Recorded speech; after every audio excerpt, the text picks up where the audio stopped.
This time it's for real. Good morning, everybody. My name is Michael Kane. I'm the Director of Advocacy for Children's Health Defense. And if you love medical freedom, I want you to make some noise.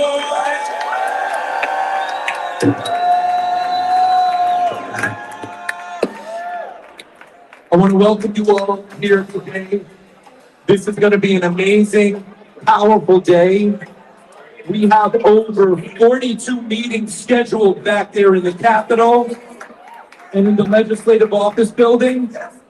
And everyone here, before this day is done, you're going to go see your elected official. If they're not there, you're going to talk to their staffers. If the staffer isn't there, you're going to talk to their secretary or whoever's in that office. And you're going to tell them your name and where you're from. And you're going to tell them they need to support medical freedom or you're going to vote them out.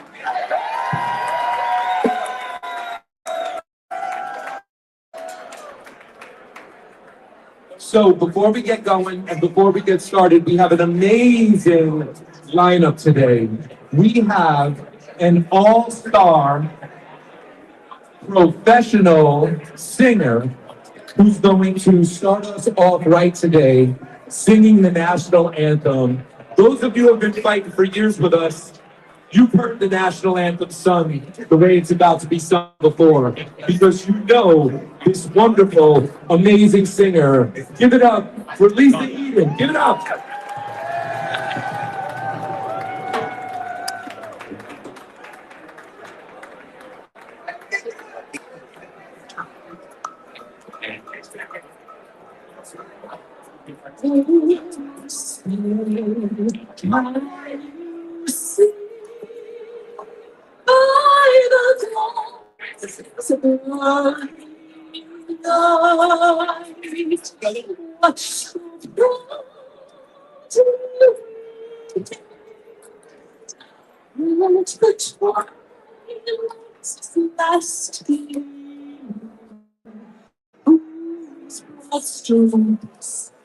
And bright stars through the on the sky,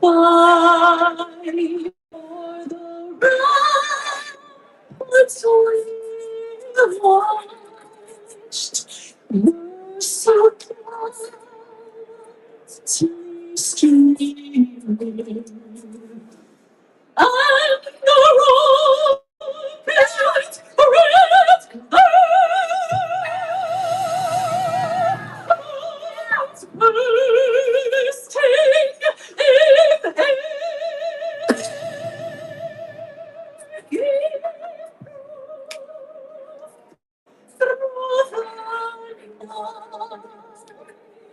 That our flag was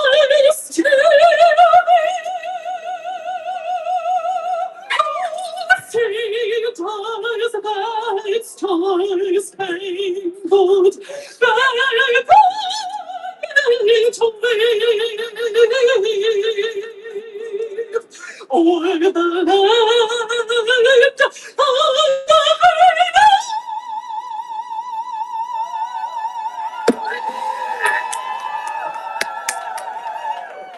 and the home of the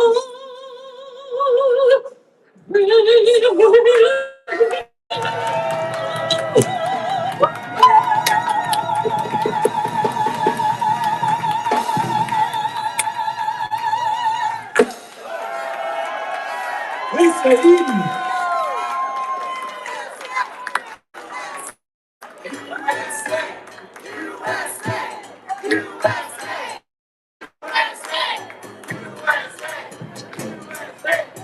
Thank you so much, Lisa. She's done that so many times at so many rallies. Just what an amazing voice. Unbelievable. Wonderful. Beautiful. The home of the brave. So I'm going to introduce somebody who's one of the bravest individuals in New York City that I know. Back in 2021, I was fired. I was removed from my job because I refused to get the COVID shot. I was a New York City public school teacher. We held a rally in front of City Hall, and I was trying to get union leadership to come to that rally. Guess what? Union leadership wouldn't show up. But there was one man One man in Local 100, who was a train conductor, who I got in touch with, and he said, Mike, I'll be there, no problem. He showed up, we had 3,000 people there. Then we went to Albany, we had 4,000 people there. Then we went to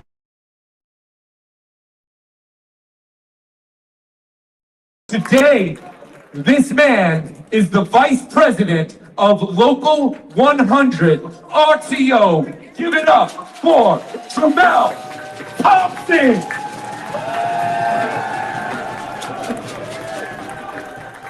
Good morning, good morning. You know, Mike just came to me. I came to be an observer. Mike said, can you kick this off of me today?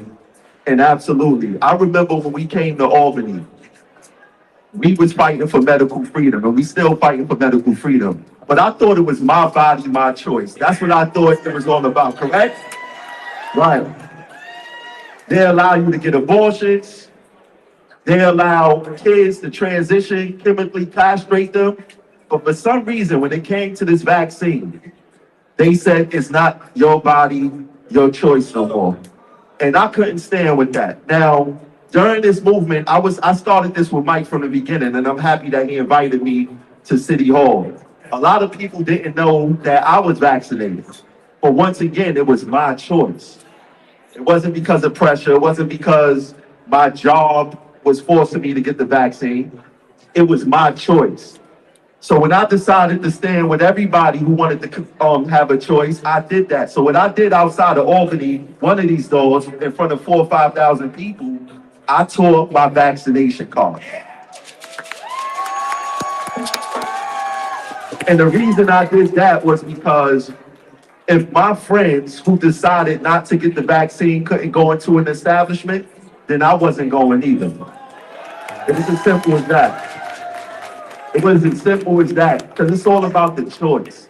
It's all about freedom, and it's all about the brave. And everybody here today is brave, because a lot of people caved in, including our elected officials. And that's why we're here today, to remind them that they work for the people and no one else, right?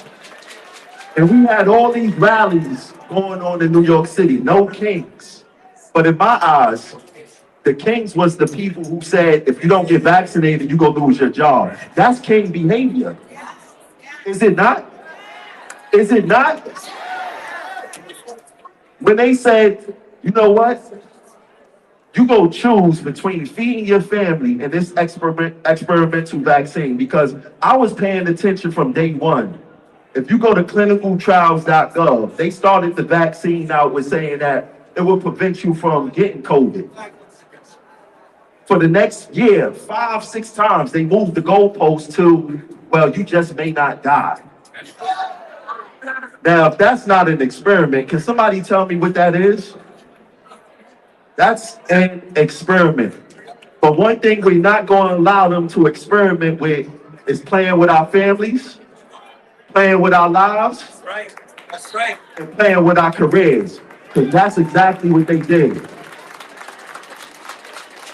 So just like I did on day one, I'm going to continue to stand with the people who believe, who truly believe in my body, my choice.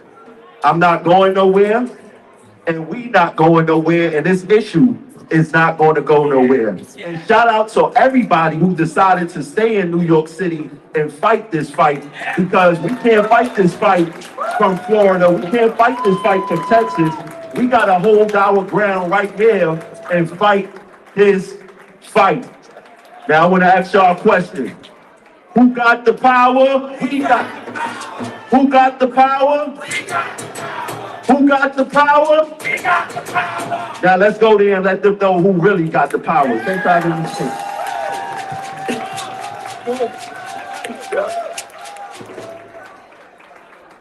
Hard act to follow over there, Tramel Thompson.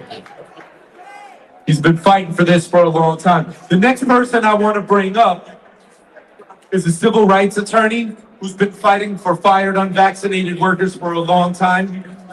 This man does not stop, can't stop, won't stop. Even when the courts try to stop him, he spends thousands and thousands and thousands of dollars forcing them to turn over their documents, forcing the truth to come to light, the founder of the Donald J. Trump Republican Club, Jimmy Wagner.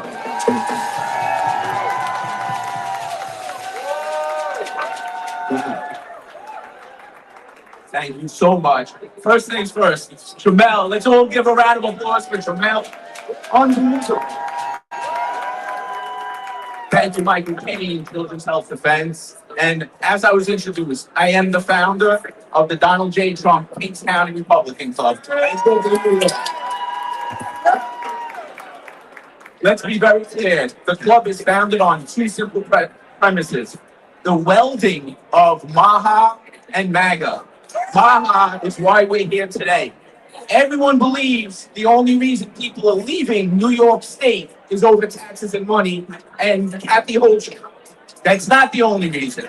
A primary reason is the people are not allowed to have their own rights anymore. I was introduced as a civil rights attorney. For years, I've been a religious rights attorney. There's nothing more intertwined than religious rights and medical freedom. Amen. My body, my choice is the ultimate medical freedom. For 40 years, 50 years, the Democrats have told us, my body, my choice. In one quick year, it quickly transformed to government's body, government's choice. And that's just not true. It's not allowed to happen. And we need to continually fight to stop that from happening every single year, every single month. Because if we do not fight, we are going to find ourselves in a complete controlled state where the accidental governor is now putting together bills when she decides when you live, when you die, who lives, who dies, what goes into your body. Your personal choices matter no more. So, as they recently just stated, I recovered thousands and thousands of documents from the New York City government that unequivocally, our government, down in the city at least, I'm coming after the state, was planning to deny every single city worker, every single union worker, their religious rights. And they put it in writing and they actually called it BS. That your religious rights are not BS. Your medical freedom rights are not BS. They are ingrained in your souls. They are ingrained in the ethos of New York State. And we existed before the federal government. We existed before. We existed before the Democratic Party. Your rights, your medical freedom rights are inalienable. While we sit here in New York State, walking down the corridor, we see all these beautiful union workers. Working is a right. And I would hope all of these union workers recognize and understand the Democratic Party is who prevents you from striking. They will not give you, the public sector workers, the right to strike. Democrats have been in control of our assembly, our Senate, and our governorship for the last 30 years. And guess what?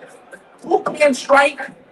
Workers can't strike in New York State. So when we take that and we put that together, your workers' rights are a natural right. Your medical freedom is a natural right. And your religious rights are natural rights. And I'm going to ask everybody here to get up to their legislatures, fight for those rights, because if the government takes them away, you're never getting them back. Thank you, Mike. Give it up for Jimmy Wagner. Fighting for our civil rights. Fighting for your civil rights. So, we got a lot of people here. We got fired unvaccinated workers. We got people fighting for parental rights. We got parents whose kids were kicked out of school because of their sincerely held religious beliefs. But we also have people who've been injured and family members of those who have been killed due to vaccination. And I'm gonna bring one up right now. Shanticia was the mother of a beautiful 1-year-old girl who happened to miss her 6-month well baby checkup. When she showed up for her 1-year-old checkup, she was told, your baby has to catch up.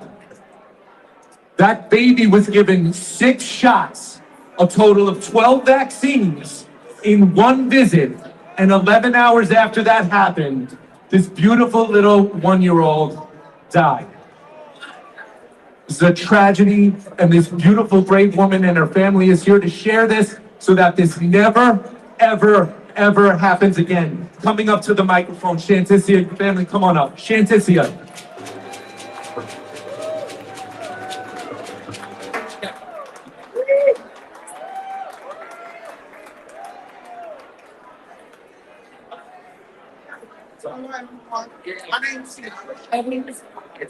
Hello, everyone. My name is Latricia Gale, and I'm the grandmother of Sanaya Hart.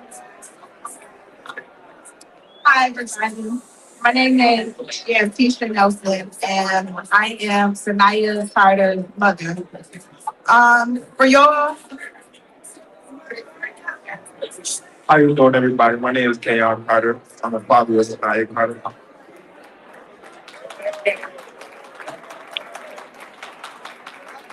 so for those of you who don't know, on March 27th, 2025, I took my daughter to her actual 12-month vaccine appointment.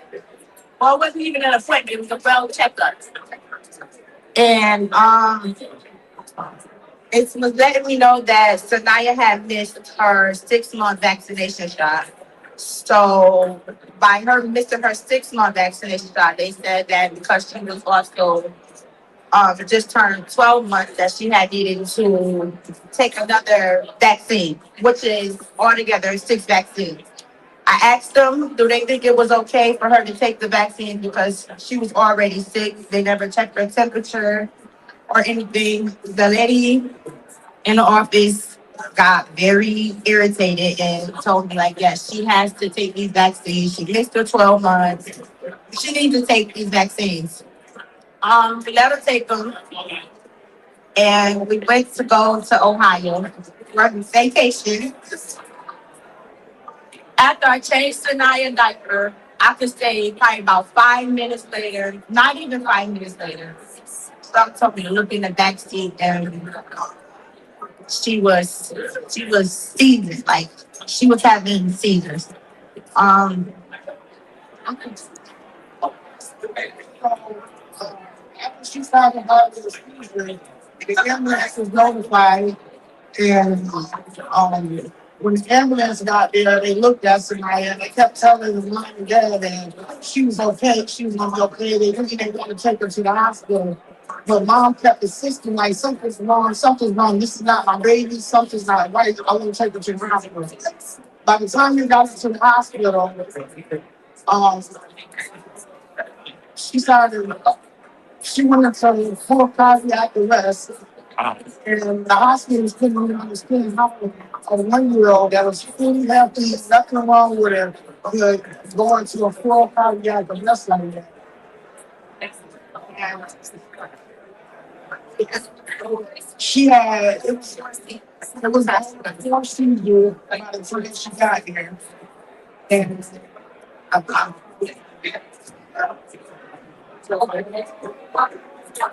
Ladies and gentlemen, in part, we are here today to make sure that this never happens again. We're here lobbying in the memory of baby Sanaya, a beautiful 1-year-old who is no longer with us. God bless this family. God bless Sanaya. And they're going to be in offices. They're going to be talking to elected officials. Thank you. Thank you so much. Thank you so much. Thank you for your bravery, and thank you for sharing your story. It's terrible when any life is lost, but the loss of a 1-year-old child is too much. One of the things that I've been learning about, all of us have, is something that MAHA Institute has been talking about called MEVI, Massive Epidemic of Vaccine Injury. This is a reality that a lot of people don't want to face. And coming up to the stage to discuss this, I would like to introduce the president of MAHA Institute, Mark Thornton.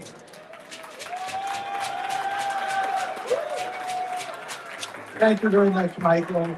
It's an honor to be here today with so many people who have come here to fight for the health of our children and our families. I know it takes time from everybody. No one wants to come up to Albany. No one wants to be here taking time out of your busy schedule to try and plead with legislators who don't really understand what we're here for.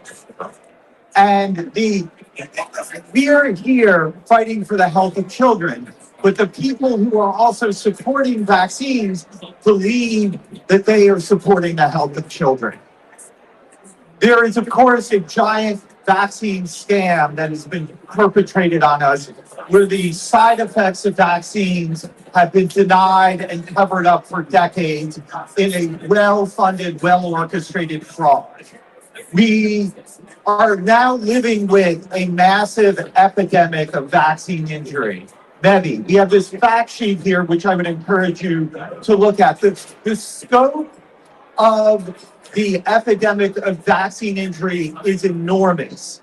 We talk about the epidemic of chronic disease, but 70% of all chronic disease in this country are vaccine injuries. 40% of all kids are vaccine injured.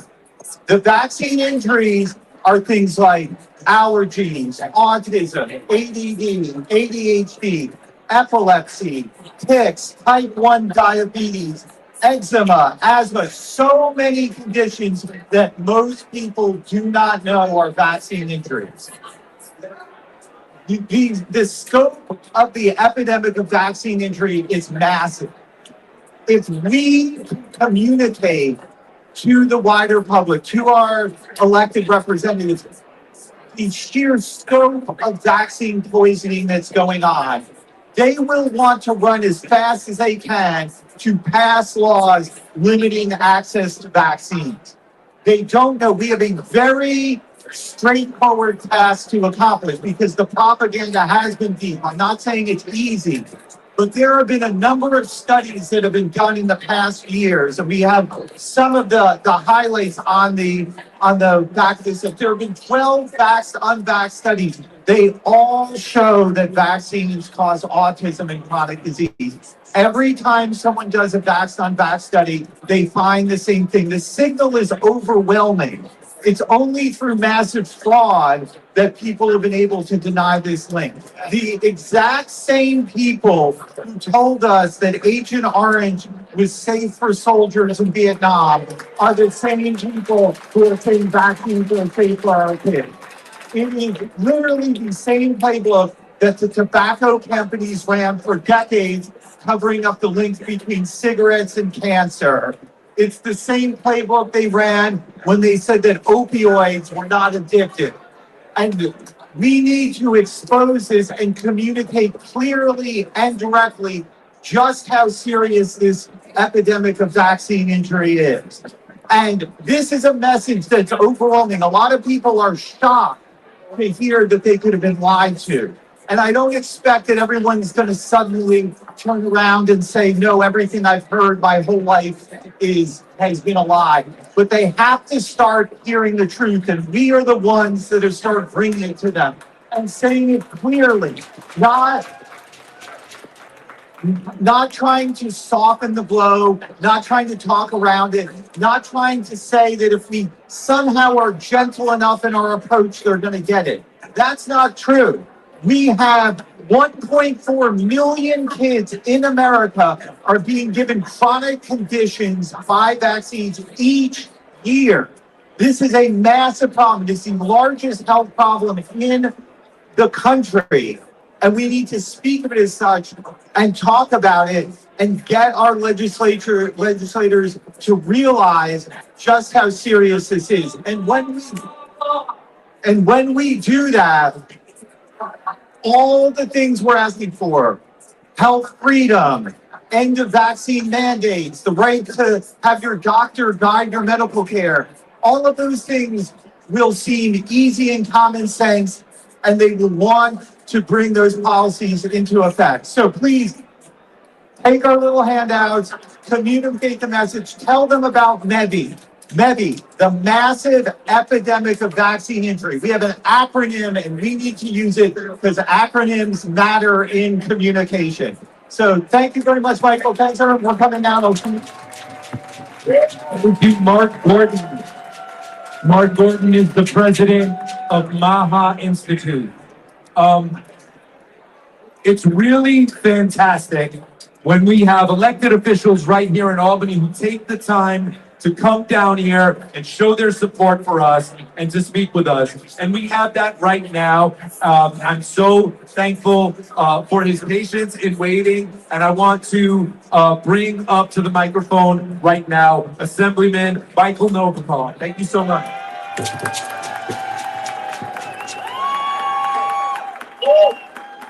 Well, healthy people, how are you? Well, first of all, thank you for your fight, because your fight is right. My name is Michael Novikov. I represent Southern Brooklyn. Someone here from Brooklyn? Brooklyn in the house? Okay, very good, very good. I'm not here to talk about if the vaccination is good, is it bad. I'm not a scientist. I'm not a doctor. But all I know, and by the way, I do flu shots. I think it works for me. However, I think that no one in this country should be punished for the fact that someone refuses to take a flu shot or a vaccine or anything of that type. No one should be punished in any way. That's number one. Number two, those people who were punished during the pandemic, the craziest time in the world, in our country, they should be reinstated. They should be compensated, because what the government done to these people is absolutely wrong and absolutely evil. And I'll be fighting for this cause. And thank you so much for fighting for this right here, right now. Thank you. Freedom, freedom, freedom. Fight, fight, fight. Thank you.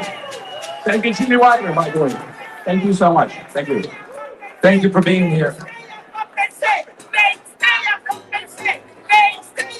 Okay. Reinstate and compensate. Reinstate and compensate. Reinstate and compensate. Reinstate and compensate. Reinstate and compensate. Reinstate and compensate. Reinstate and compensate. Reinstate and compensate. Reinstate. Reinstate. Reinstate. Reinstate. Reinstate. Reinstate. Reinstate. All right. Spirit drummers. It isn't a rally without the spirit drummers, at least in New York. At least in New York, that's how it goes. Okay, so coming up now is a New Yorker, an amazing, powerful, strong voice for medical freedom who really came alive when the COVID psyop took control of everyone here. She has been supportive of Children's Health Defense. She has been supportive of our rallies here in Albany, and she has led groundbreaking work, some of the earliest work now known as the Pfizer papers, showing what Pfizer really knew, what they really knew about how dangerous the Pfizer COVID vaccine is. By now you should know who I'm talking about. I'm talking about the amazing Naomi Rome.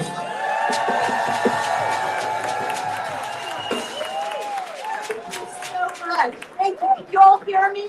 Yes!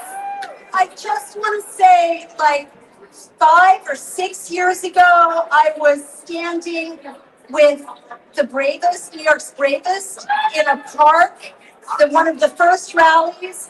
And I remember looking around and thinking, where are all the other reporters, right? They were pushed to the side. And then 2 or 3 years ago, is this working? Yes. I was here with you all, and we were a marginalized group of weirdos, according to culture, engaged in imaginary science, and we were being silenced and pushed aside. Now, an historic alliance, as Jimmy Wagner pointed out, between MAGA and MAHA has change the face of leadership in this country. And you all are setting the national agenda. So thank you, Children's Health Defense. Without you, none of this revolution would have happened, peaceful revolution. So I'm gonna have to move fast. I was canceled in 2021 for accurately reporting on menstrual damage from the Pfizer injection, that women were describing themselves. I'm a feminist. When women say something is happening to their bodies, you're supposed to listen. No one would speak to me. Only the independent media would at that point. And a conservative podcaster said there are 450,000 documents being released because of a successful lawsuit by Aaron Siri, but no one has the time to go through them. You'll do it, right? And it was live, so I said, of course I will. I had no skills to do this, but 3,500 doctors and scientists gathered together to read through these documents and issued 109 reports. And they documented the greatest crime against humanity in recorded history. And many of you and your loved ones are dealing with it. I'm going to zip through what Pfizer knew. Pfizer knew a month after rollout that the vaccines didn't work to stop COVID. In their words, it was vaccine failure, failure of efficacy. So all of the suffering you all endured, all the lost jobs, all the worries about paying the mortgage of New York's bravest, New York's finest, New York's teachers, was based on a lie from the start.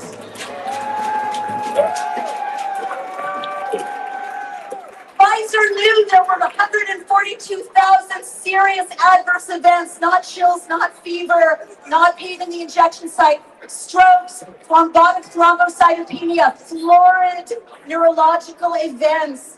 Pfizer knew by May of 2021 that this injection caused heart damage in minors, but they covered it up.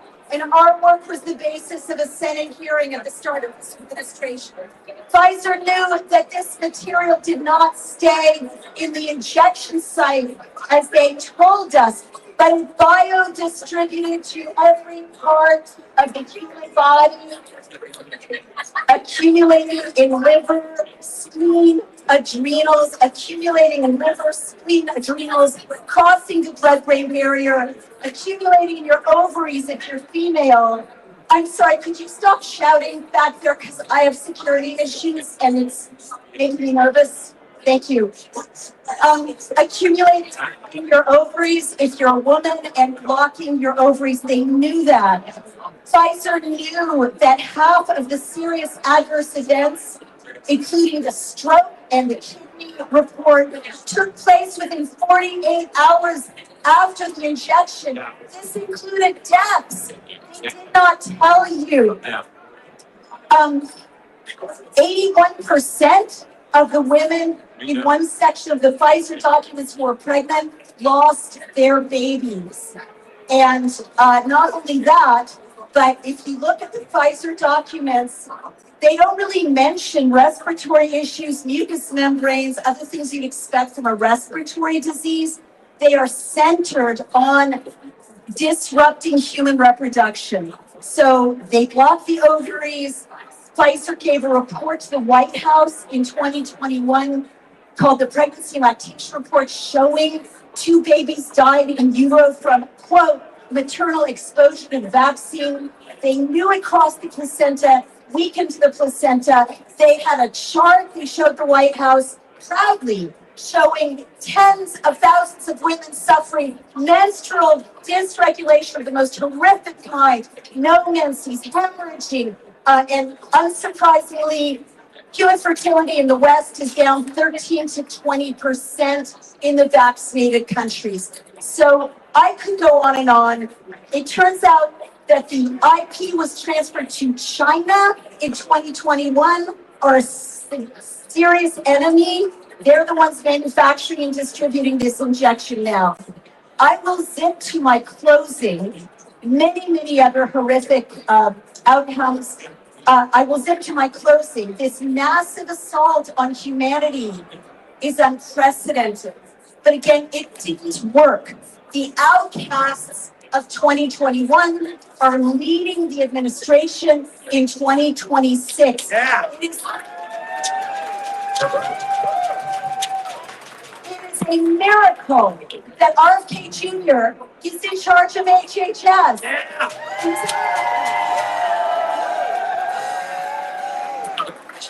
And I have been critical in the early days as I was waiting for action on this vaccine, but he's taken action in the way that he can empower on this vaccine using the bully pulpit, cleverly using adjacent entities. I'm not saying he did it, but a PAC and an institute.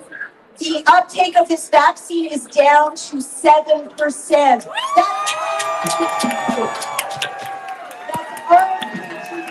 And his allies being strategic. They did that. He deserves credit, and his allies too.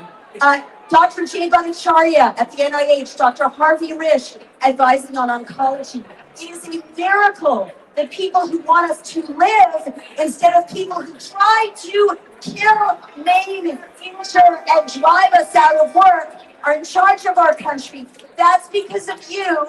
It's because of CHP, Maha PAC, Maha Institute, RFK Jr., all the heroes.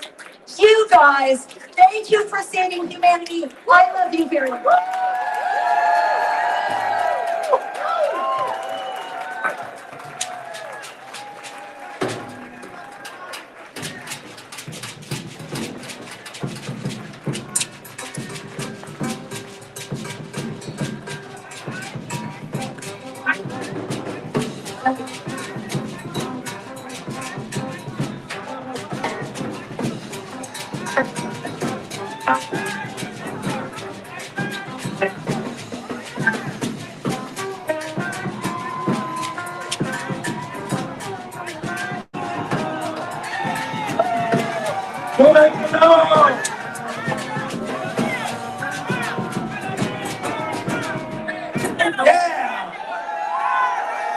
Angela, stay here, stay here. We have fun. You gotta have some fun. You gotta have some fun. So I just want to bring up now two amazing warriors fighting for parental rights, fighting for medical freedom. I want to bring up Gina and Angelo. Come on up.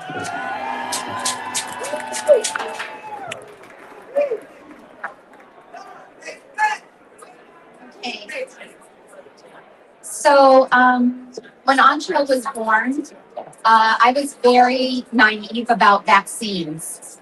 I had found out during my pregnancy that Angelo would have Down syndrome. So I was very focused on preparing for that and what would unfold. I didn't know what was ahead.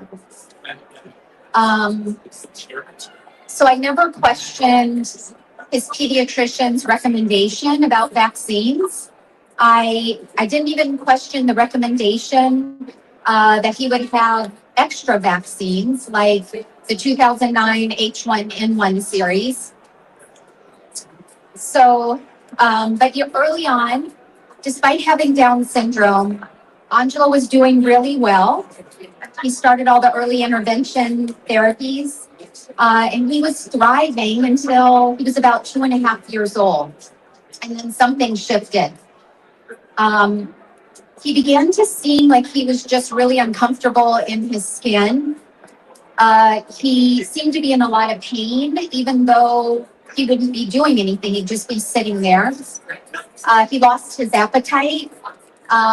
He would wake up in the middle of the night crying a lot. He'd be exhausted during the day and want to take these really long naps. And I remember one of his therapists saying to me that maybe he should be diagnosed with failure to thrive. And I was just very confused because he had been so vibrant when he was very young as a baby. So Angelo would eventually be diagnosed with juvenile idiopathic arthritis. And along with that, his body seemed to just explode with autoimmune diseases, including alopecia. So he used to have a full head of wavy hair until he was about 6 years old. So fast forward to 2020, and the so-called COVID pandemic, which is when I really began to understand what vaccines really are. And like many of us, I began to do a lot of research, my own research, first on the COVID products, but then I began to learn about the morally reprehensible truth about the vaccines that are recommended for our children. How many are developed and made using cell lines from human souls and mixed with toxic chemicals. And as practicing Catholics, this is a grave violation of our beliefs. I also started to put the puzzle pieces together and finally could see clearly that there was a direct, unmistakable cause and effect relationship between receiving 30 vaccines by the age of 5, including one from a recall batch that I researched, and the rapid decline of my son's health. I felt terrible guilt with the realization that Angelo is vaccine injured and that the vaccines that he received are the root cause of all of these autoimmune diseases. The reason he has pain in his joints, the reason for his hair loss, the reason for his vision loss. Angelo's a teenager and he just went through cataract surgery last month. So for the 2024-25 school year, that was Angelo's first year of high school, his doctor submitted a medical exemption for him detailing why any additional shots could be detrimental to his health. And 6 months later, it was denied. Angelo's doctor submitted a second medical exemption with additional reasons, and that was denied. And finally, a third medical exemption was denied. And Angelo was kicked out of school on his 17th birthday. My son, as you probably have seen, is very social. He makes friends easily. He's always loved the whole school experience.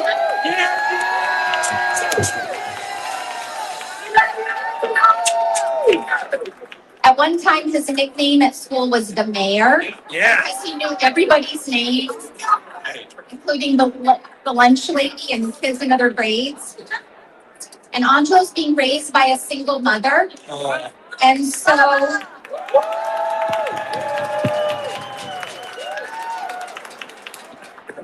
I think school has always been that place for him to find the larger community. So I want to be careful about how much Angelo has to relive the ugliness of what has happened, because this has resulted in real harm to him in many areas. But I think being here surrounded by all of you helps a lot, right? Know that people are fighting back and that we're not going to stand up to this tyranny and that we cannot obey unjust laws.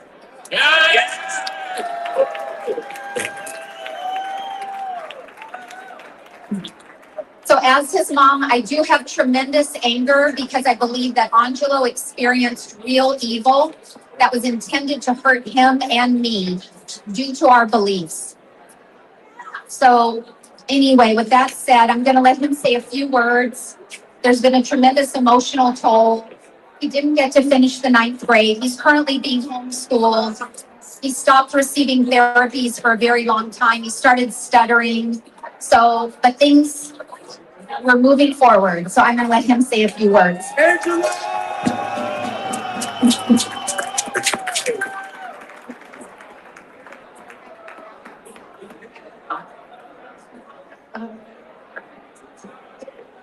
I was kicked out of my school.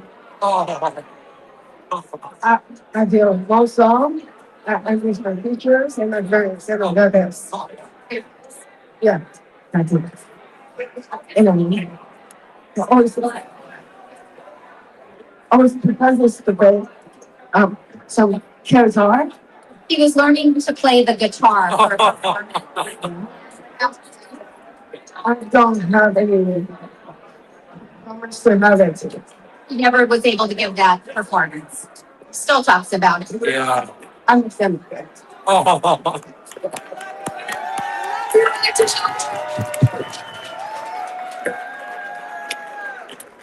Good job, man. Give it up one more time for Gina and Angela.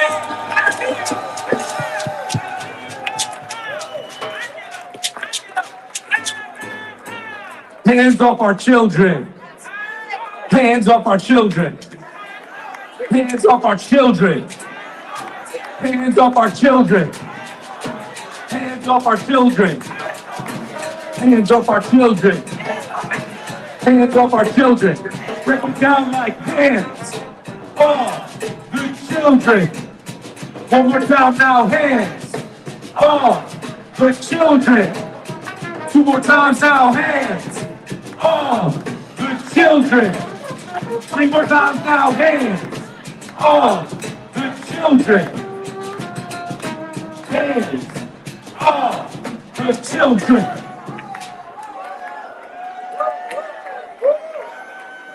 I love these buttons that say vaccine injury happens. It does. It does. Everyone admits it, but then they lie about it. Vaccine injury happens. It happens to babies, it happens to children, and it happens to adults. So I'm gonna bring up two adults who have been vaccine injured. One of them, I met up here. I met here because I just kept seeing her at every rally. I kept seeing her in the front. I kept seeing her listen to me, listen to John Gilmore, listen to everybody that had something to say. I saw her activate. I saw her get engaged. And I didn't know for at least a year or two, the reason that was because she was injured by the Pfizer vaccine. And I want to call her up now. Colleen, come on up, tell your story.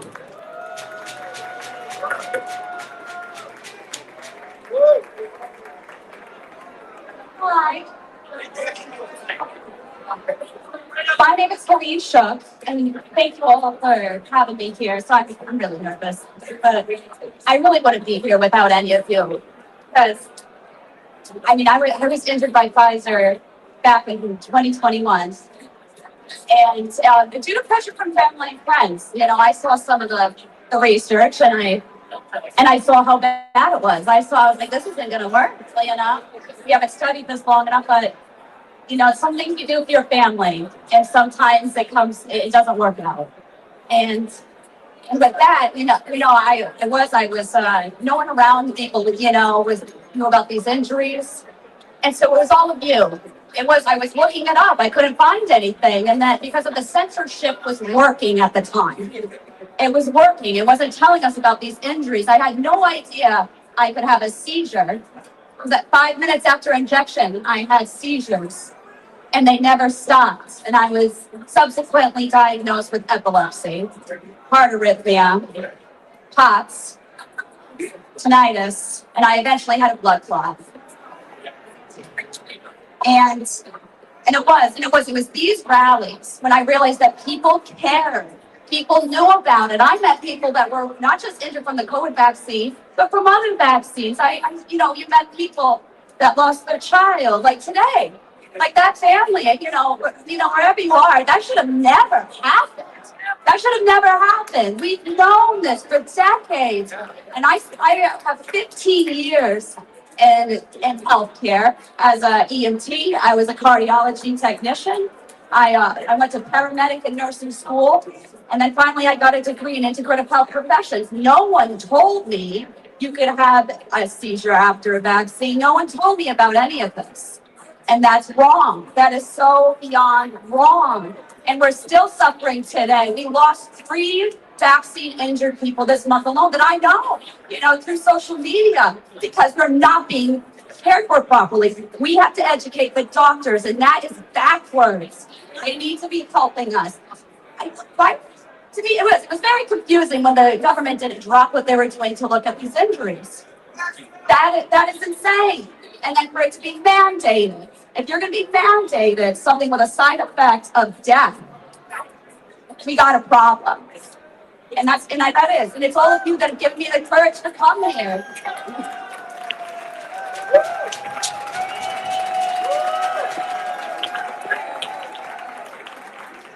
And I come here today to talk about the people that can't come here, that can't show up. They're still in the hospital beds. Even somebody, I don't know if you've heard of Cody's Law down in Florida. Cody, he just suffered his 5th stroke. I mean, we have to be doing something. We demand that something be done. Yes. We demanded the liability shoes. We're like, we're done with it. Yes. We're done with it. And Yes. I'm not going to let it play free market. If their vaccines suck, then it needs to go. Yes. Woo! So thank you. Yes. So thank you all for inviting me here. I hope we can really into the legislatures and taking all these matter. Thank you, Michael. Thank you all for showing up because once again, I felt so alone. And I don't want anyone to feel alone ever again. Ever again. Because sometimes it just takes one person to say, you know what, I didn't take it either. Or I'm not gonna take that. And if I had that one person, maybe I would have had the courage, but now, you know what? I'm gonna bring that courage, and I'm not gonna wince ever again. No hesitation. And I hope to do that too.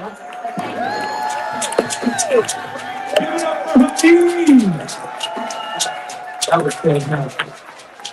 All right, I got to get into this one quick because she's in between meetings. And we need her in meetings. We need everybody in meetings. Some of you remember Governor Hochul tried to institute I'll say the legality of quarantine camps if and when she so chose them. Anybody remember that? One woman stood up. One woman said no. One woman went from being your average New York attorney to a hardcore civil rights attorney. Give it up for Bobby Ann Cox.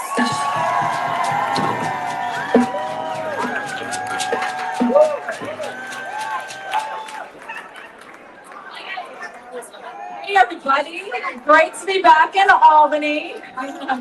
Thanks for coming. So yes, my name's Bobby Ann Cox. I'm an attorney here in New York State, and for the past, 6 years now, have been pushing back against New York State government for all of their incredible overreach, infringing on your rights on a daily basis. They're doing it right now, I'm sure, upstairs and in the other buildings here in Albany. So yes, Michael mentioned the quarantine camp lawsuit.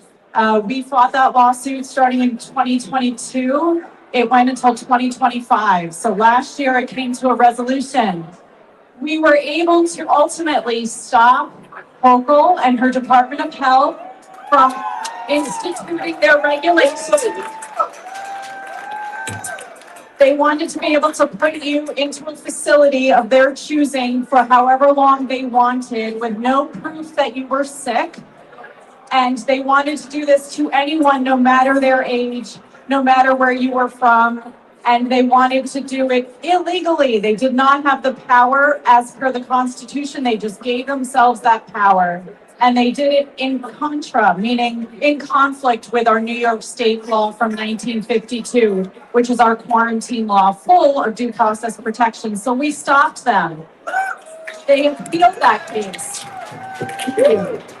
They appealed that case, and the courts, a panel of judges that are appointed by the governor, overturned our win and said, nope, you have no standing. You can't bring this case. So we tried to appeal to the highest court. They didn't want to hear the case because they knew we were right. So where it stands today, folks, is that there is no quarantine regulation today. However, because of what that intermediate court did, technically they could reinstitute that regulation if they wanted to. So we have to be super diligent about what's going on in New York. Another case that I fought that was a pretty prominent case was against Prop 1. Do you guys remember Prop 1? So we brought a lawsuit to stop Prop 1. We said that the Democrats illegally put it on the ballot. We won that lawsuit in the spring of 2024. However, they appealed. Of course, the legislature, Kathy Hochul, they appealed our win. And the same appellate court with appointed judges appointed by the governor overturned our win. And then the state's highest court didn't want to hear the case because they knew we were right. So that's why you saw Prop 1 on your ballot in November of 2024. And unfortunately, though we tried gallantly to push PR across the state on the lie that Prop 1 was, unfortunately, it passed and it became part of our New York State Constitution. So today in New York State, our Constitution is altered because of that lie of Prop 1. They said it was all about abortion and enshrining abortion rights in the Constitution. The word abortion never appeared in Prop 1, folks. That was a lie.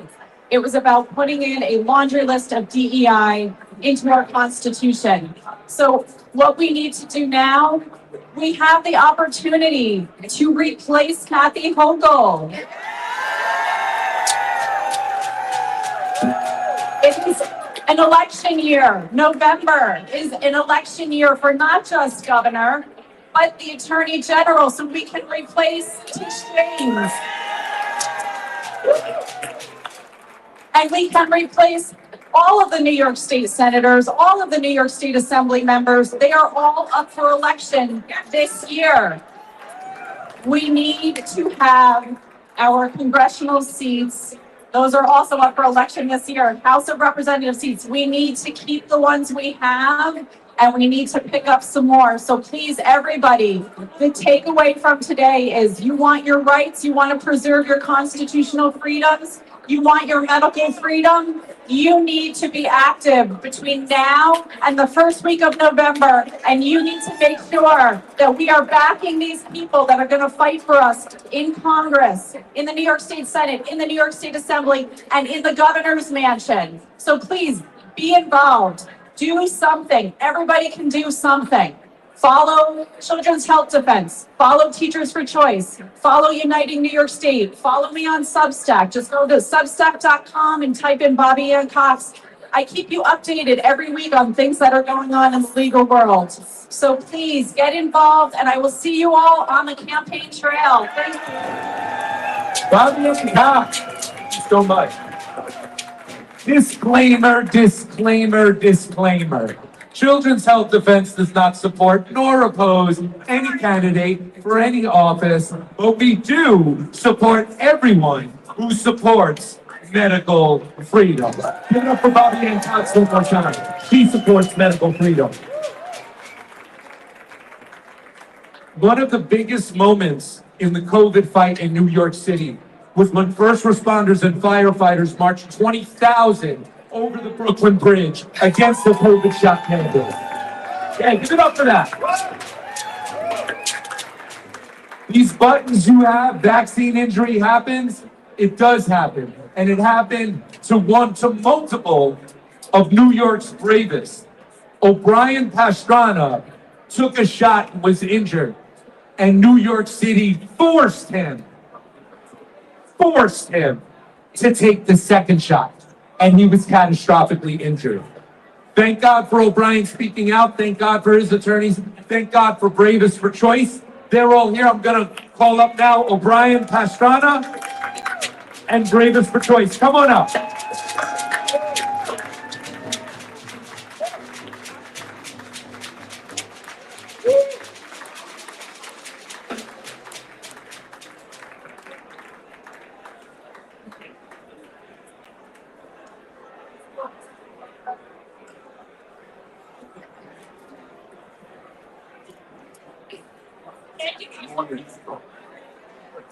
Thank you. Just bear with me. I'm gonna try my best to get this out. I'd like to begin by thanking CHD, Bravest for Choice, Naomi Wolf, Teachers for Choice, everybody else that's here, for giving me the opportunity to speak, not just for myself, but for the many others whose lives have been permanently changed as well.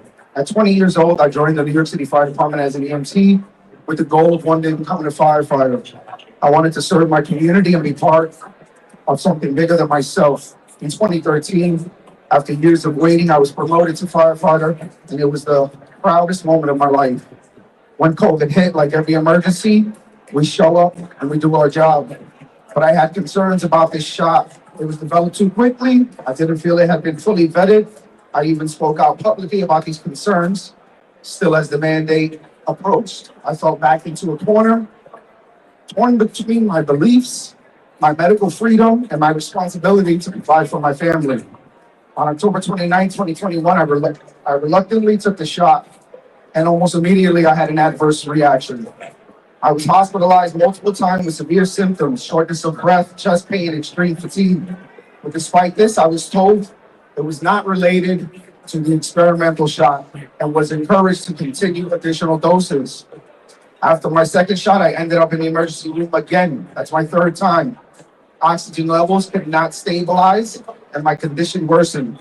On January 6, 2022, a cardiologist told me something I never expected to hear, that I had myocarditis and my career as a firefighter was likely over. I was only 36 years old. I'm 39 now. He was right. I was eventually diagnosed with myocarditis, anaphylaxis, heart failure, heart scarring, and later small fiber neuropathy and dysautonomia, conditions that affect my daily life every day. Despite this happening under a mandate, I was told by the New York City Fire Department that I had known the risks and I was forced to take a lesser disability. It didn't just cost me my job, it cost me my life, my identity, and now my family. No one should ever have to go through this. Many people feel the same pressure I did, the pressure to choose between their health, their career, and their future. That's why I speak out for those who cannot and those who are still afraid to do so themselves.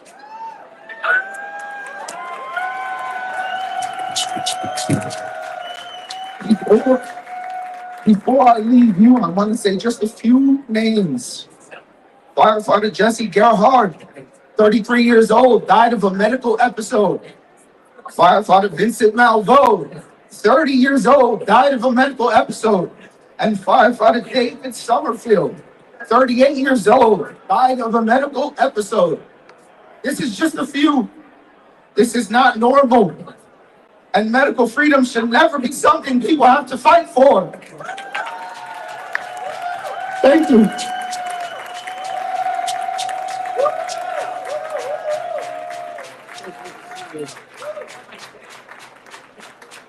God bless New York's bravest. God bless New York's bravest. Next up is one of O'Brien's attorneys, actually, and my attorney.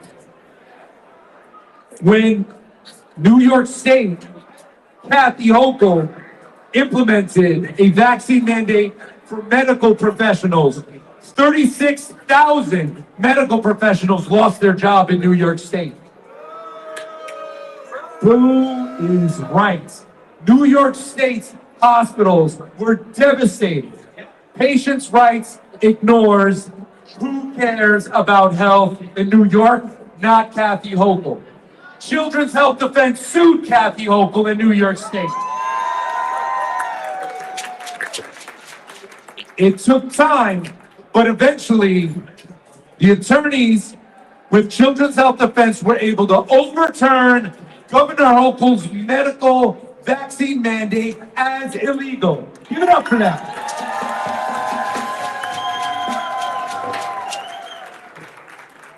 The woman, the civil rights attorney who led the charge on that was Sujata Gibson. Give it up for Sujata.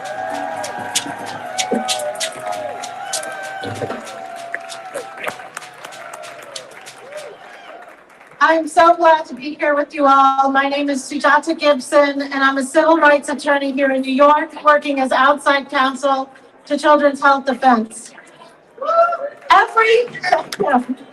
Everything that I work on is really for something very basic.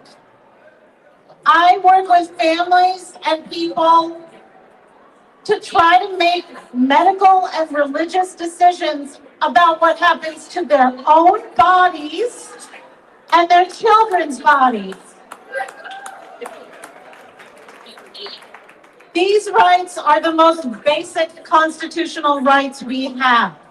In fact, the right to protect ourselves from harm has been considered what they say antecedent to even having a functioning society. And yet New York has been trampling them.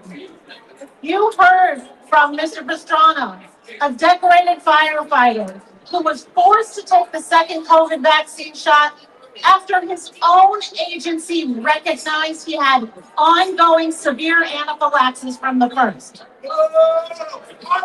What they told him is that they didn't care because unless he gave them a laboratory test showing he was allergic, they would not honor any medical exemptions. Their own records showed that they knew it was a vaccine injury. The judge saw that. They also admitted that he couldn't get an allergy test because he was on immunosuppressants for his ongoing severe anaphylaxis. They didn't care. They denied him and he had to take the second dose and he's almost died from that and he has heart failure. Now the Judge Kogan, who saw that decision, said, yes, it's very regrettable that he got hurt, but that's public health and it's okay. We don't think so. We've taken this to the Second Circuit and our reply is due next week and we're going to fight for him hard.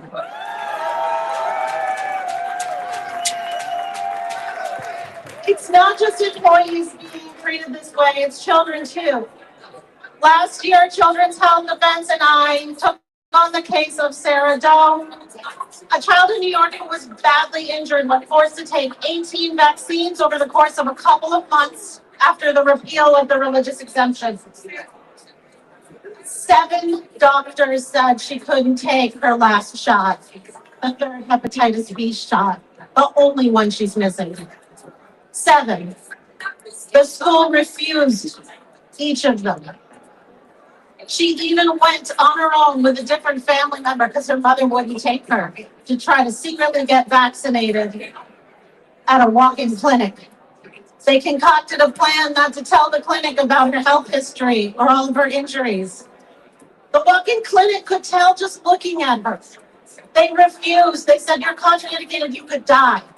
We gave that information to the school still refused, and they were backed up by the New York State Department of Health in that decision. That's not public health. That's cruelty. It's murder. It's attempted murder.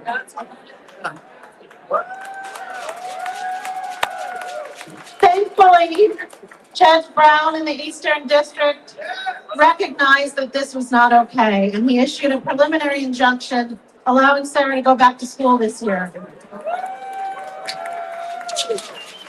He also became the 3rd federal court to hold that schools are not supposed to be making these decisions and second-guessing doctors. And yet, across the state, we find schools are still doing it, and the Department of Health has even written letters to every school district in the state telling them to still do it until and unless they are enjoined by a federal court from saying that. Well, we've sued them, and we're working on that. I have some other good news I'm going to tell you right now. I can't give you a whole lot of details, but we're working on the religious exemption too.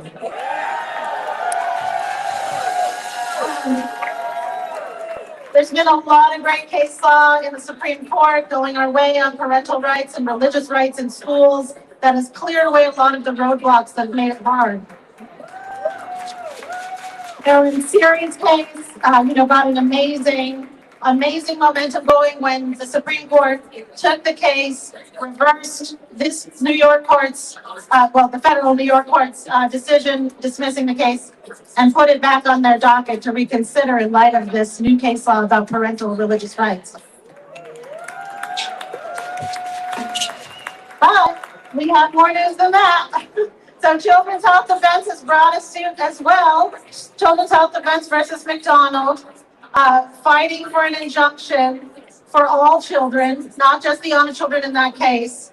And we've also brought some other lawsuits. And just yesterday, it's a narrower issue, but a federal court just issued a temporary restraining order requiring a school district in New York to allow a child to join a club, a school-sponsored club, without vaccination due to his religious beliefs.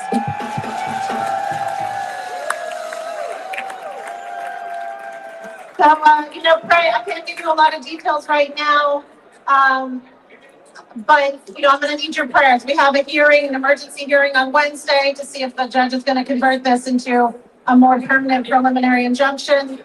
So if you think about it on Wednesday, try to remind yourself, send your prayers, send your thoughts. We are fighting for religious rights in New York, and we are not gonna stop until they're honored.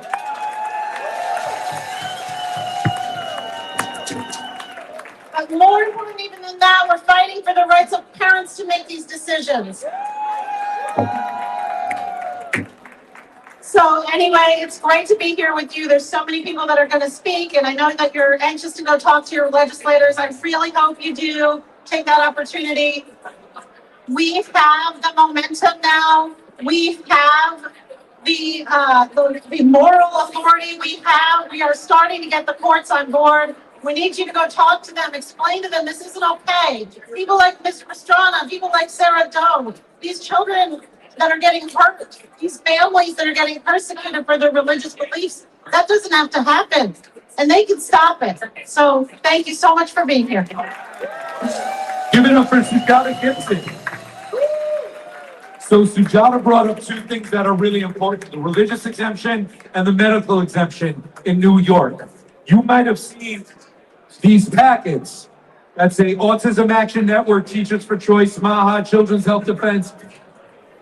These packets have legislation on it that we want to see move forward, including bringing back the religious exemption of vaccination, including making the medical exemption solely at the discretion of a child's doctor who sees them, who knows them. And I have some good news. There's a group of moms who came up here that went over into offices, and they just got Democrat Nader Sage to sign on to the Education for All Act, protecting the medical exemption. That's what you can do. That's what we can do. When you come here, when you go talk to your elected officials, and when you complete this scavenger hunt, we have an impact. And now, the best person in the world to describe the scavenger hunt and what you're about to do, we have about 2 more speakers, but who's going to describe it, make sure you get this. John Gilmore, come on up.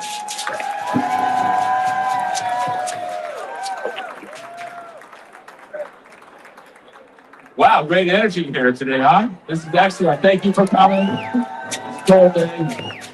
All right, so we've been doing the scavenger hunt for the last couple of years, and it seems to work out pretty well because it ends up putting a couple of hundred letters in a lot of legislators' offices about our issues, and that alone gets their attention because I don't think other people do that. So if you haven't got a packet here, folks, there's a bunch of them around. I think people are still passing them out. So what this is a packet of 9 letters. It used to be 7. We gave you some more work this time, right? And it's basically letters that go to the key people around here: the governor, Andrea Stewart-Cousins, the Senate Majority Leader, Carl Hasey, the Speaker, and the chairs of the key committees that deal with our issues. So what you're going to do is basically just tells them we are in favor of some stuff and we are against some stuff, which I'll talk about in a second.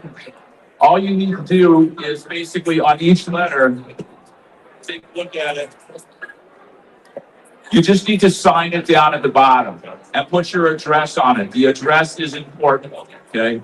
Particularly with your own legislators, because I want you to go to your own senator, state senator, and your own assembly member, right? And they only really care what their voters say, right? So you're going to need to look that up. If you don't know who they are, take your phone out. There's some websites here. You just need to put in your address and look it up. And I have a feeling everybody here has a pretty good idea who your elected officials are, right? But you can do that. And then you just run around the building giving it out, right? And that's kind of all there is to it, but it seems to really help. Because maybe people have said this before, but we lost our religious exemption in 19, right? And they kept us out of the building for 3 years, but we were protesting and protesting and protesting and making as much noise as possible. And in 6 years, they have not passed any bad vaccine bills that we have fought. And it's because of what you guys do. It's as simple as that, okay? We don't have bazillions of dollars, you know, we don't have access to corporate media. All we have is the energy that you guys put into this, and it really makes a huge difference. So let's talk a little bit about the agenda, all right? We've got a lot of good bills, all right? We've got a bill to restore the religious exemption. We've got a bill that would forbid anybody except for a doctor of a patient to make a decision about a medical exemption. No more denying medical exemptions by coaches and school nurses and superintendents and all that kind of thing. We've got a really interesting bill in here that it gets around the ban of suing people who get injured by vaccines. What our bill says is that if you are injured by a mandated vaccine, you may sue the person who or the entity that mandated the vaccine, okay? Can't sue the doctors, they're protected by the federal government. You can't sue the manufacturers, so they're protected as well. But if your college makes you do it, if your employer makes you do it, if the state of New York makes you do it, then they would be able to sue. And that's taken a really interesting turn, folks. The world is changing. 2 polls just came out recently. One from basically a Democratic pollster, and the other one was from a Republican pollster. And interestingly enough, they came up with pretty much the same results. And what they found is when they asked people, if you are injured by a vaccine, should you be able to go to court for it? More than 80% of Americans believe you should be able to do that. 80%. We are the overwhelming majority on that one. And yet another one of these 80-20 issues, right? So, you know, the people are on side with that one. So we've got a lot of really great bills. All right. There's a lot of bad bills, but there's only one group of bills I think we need to worry about, okay? Hochul and the blue states in general are panicking about Robert F. Kennedy Jr. and what's going on in HHS. They're totally losing it over him cutting 2/3 of the mandated shots out of his schedule, right? And basically what they're trying to do with a bunch of different bills, I'm not going to go into details because it's complicated and it's irrelevant. What they're trying to do is to pull the states out basically of the federal public health system, right? On their own, under their own supposed power. They put together what I call the vaccine confederacies. These states are getting together and thinking they're going to be creating their own CDCs and their own FDAs and things like that.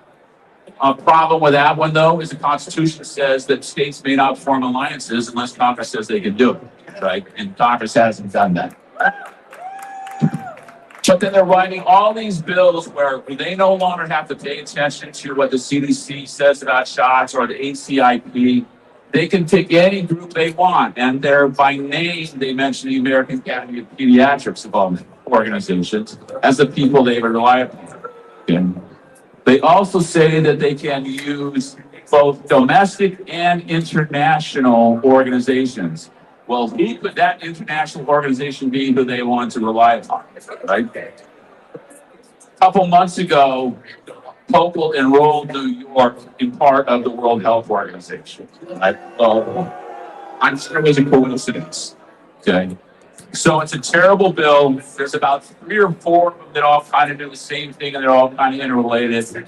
That's the main thing that we want to stop, right? And if you're going to talk about a bill or an idea, that's when you want to talk about as well as just the whole fact that people are injured by vaccines. You know, it's hard to believe, but some people up there say that it just doesn't happen, right? So that's what I want you to do today. So fill it out, and when we're done here, head up, go through security, and start walking around. So thanks a lot for coming. All right, we got just a couple more left, and then we're done. We're wrapping up a little earlier than normal because we got a lot to do. This is very exciting. We want to get to as many offices as possible. We have some great meetings happening, and we want 100 to 200 of these stacked in their mailboxes, in their doors. That's what you're going to come to. I want to bring somebody up here who, when Mary Holland said, I need somebody by my side to represent the Orthodox community that cares about religious freedom. He said, what time and where do you need me? And he got here right away. He is an absolute legend in the Orthodox community and a dear friend of mine. I give to you, Moishe Kahan. Come on up, Moishe. Hello, everyone. I'm Assemblywoman Jody Giglio. I represent the 2nd Assembly District, which is the last exit on the Long Island Expressway. And, I'm on the phone with concerned parents every day. And by the way, I left my Maha hat in the car. Because you know what? It is about parents' choice. It is about medical exemptions. It is about religious exemptions. And it's about keeping our children safe and healthy. Isn't that what it's about? That's what we do as parents, right? Yeah. So I want to thank you all for being here today. My office is in the LOB room 329. You can come by, but you can know that I have your back, and I fully believe in the medical exemptions and the religious exemptions. So Thank you so much. Excuse me for botching that introduction. My bad. Ladies and gentlemen, Moishe Khan. Good morning. Does anybody in this crowd have more than 24 hours in a day? My clock doesn't have 25. Many of us had to wake up at 4 a.m. to come all the way from Long Island or hundreds of miles. Now, for each one of us here, you probably know dozens, if not hundreds, who stayed home. And you can say, okay, I dedicate a whole day here, and I go home, I've done my share. No way. You get home, that's when your work begins. Wake up your friends and have a local meeting with legislators there and show them really what the percentage of the people understand what goes on here. Yeah. Our medical decisions are between us and our own private doctor. Yes. Our religious decisions are between us and God. Our religious decisions.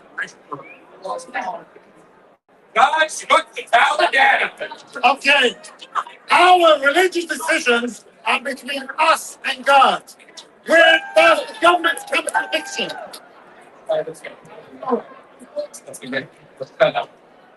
Okay, I'll say this one time. Our medical decisions are between us and our personal doctor. Our religious decisions are between us and God. Where does the government come into the picture? Who gave them the right? Okay. God bless you all. Yes. All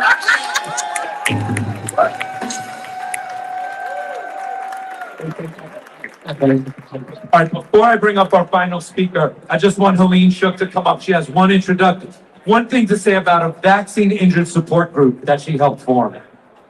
Thank you. I'll be like 5 seconds. Since no one is like in the health community that we've all been abandoned, I started my own support group for the vaccine injured, or for anyone that with in the medical freedom movement who you just want to communicate about some of these things. We meet on holidays because a lot of us are still not invited out to our families because we're not willing to get the latest booster. So let me know. My name is Helene Shook. You can we can join the support group on my Facebook, or I'm on Helene Healing Truth on Instagram. Thanks again. Thank you so much. Helene Healing Truth on Instagram. Helene Healing Truth. Okay. One last speaker. This is definitely a case of the best for last, without question. When Robert F. Kennedy Jr. moved on to head the federal health agencies, one of the things that he did is he officially left the organization that he founded, Children's Health Defense. Those are some big shoes to fill. Bobby Kennedy walking on down to DC. But I can say, without question, those shoes were filled by an absolute legend, homegrown, right here in New York. Give it up for the president of Children's Health Defense, Mary Holland.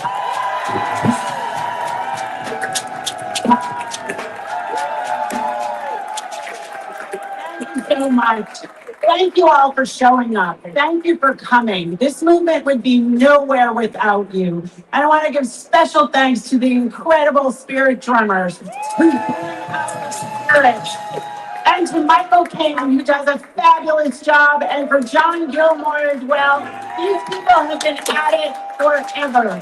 And we are so grateful. We would be nowhere without John and Rita and Michael making the difference, bringing us together and making sure that we go do what we need to do. I know, like all the rest of you, I try to incorporate everything that's been said so far. We're so sick.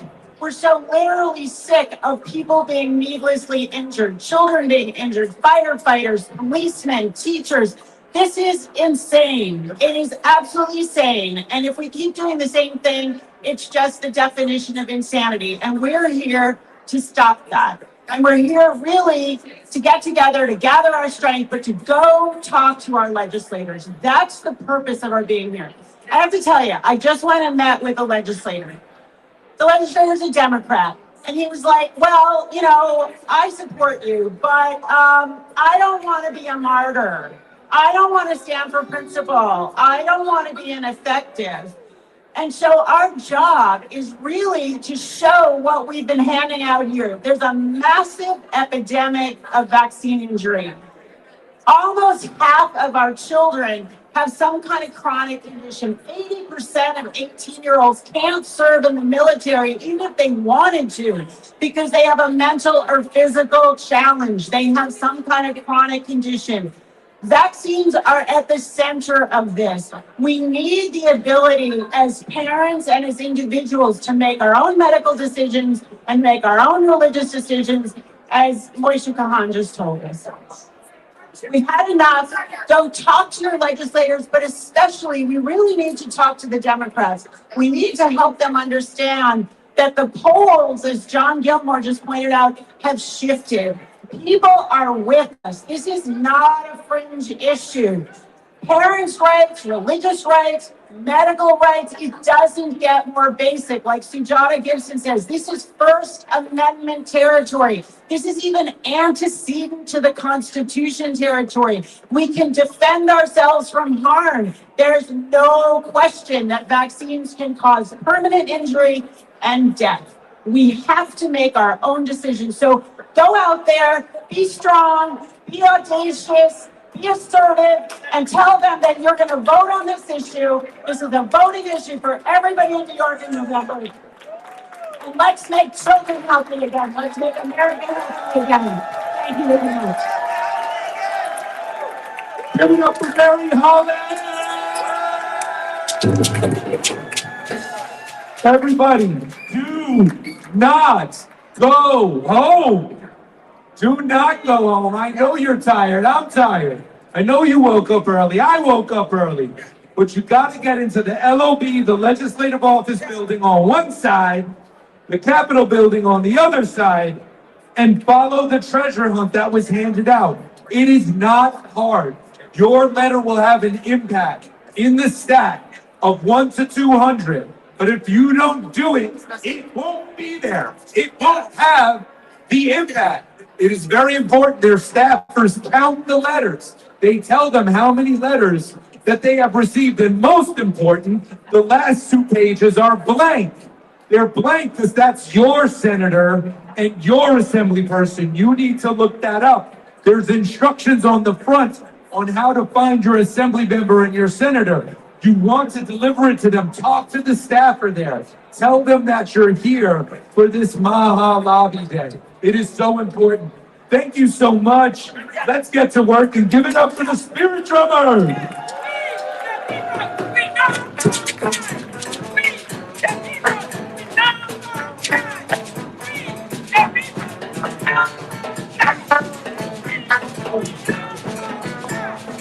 We, the people, will not come out.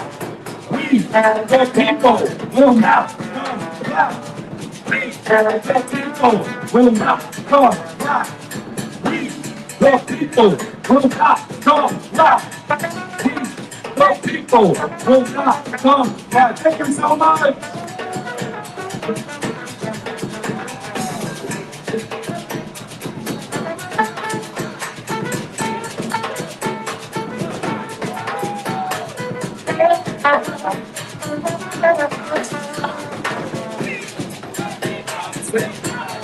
One,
two, go.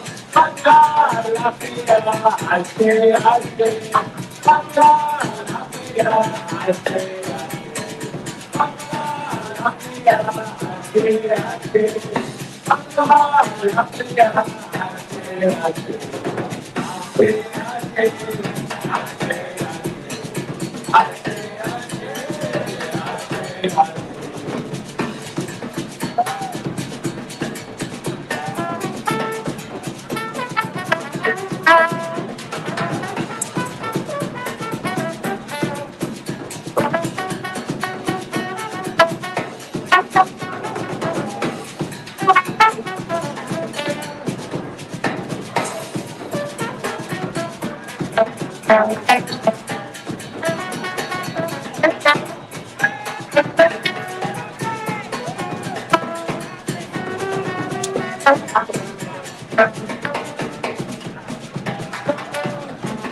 don't need no vaccine. I say. You don't need no vaccine. I say. You don't need no vaccine. I say. You don't need no vaccine. I say. I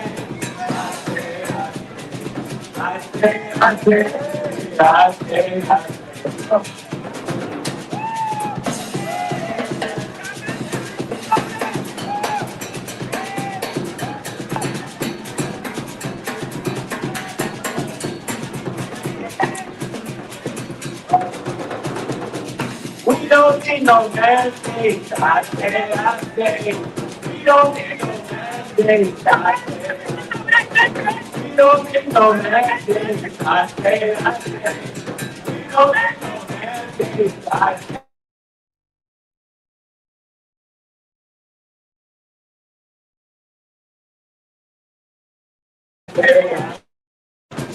Yeah.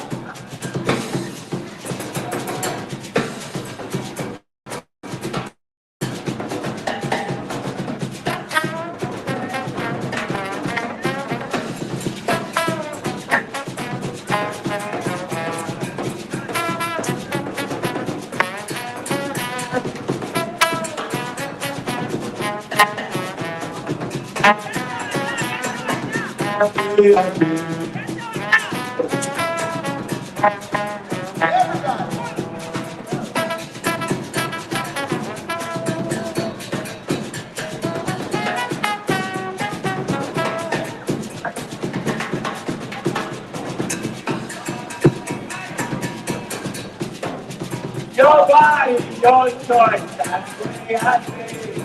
Nobody your choice. I say. Nobody your choice.